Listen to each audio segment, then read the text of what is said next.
I'm Chris Whitehurst, and this is the Terms, Tips, and Tricks for Real Estate. There's a new episode each week, and you don't want to miss one. This is episode 148, and today we're talking about how do we get started with the listing.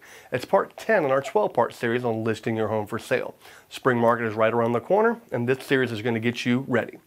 How do we get started? The answer is simple, no obligation conversation. I'll sit down with you and we'll talk through everything. I'll schedule a walkthrough of the property. We'll discuss your timeline and how to prepare your property for listing and begin to determine the best price for your home. We will then schedule a time to return to do photos and videos once the house is ready for that.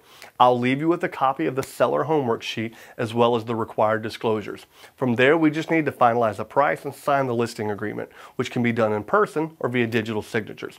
The next entry is going to be on the timeline to help you determine when is the best time to start the process based on your needs. If you like these videos, there's plenty more of them over on my website at chriswhitehurst.com. You can also check me out on social media such as Facebook, Instagram, and YouTube. Until next time, I'm Chris Whitehurst. Welcome home.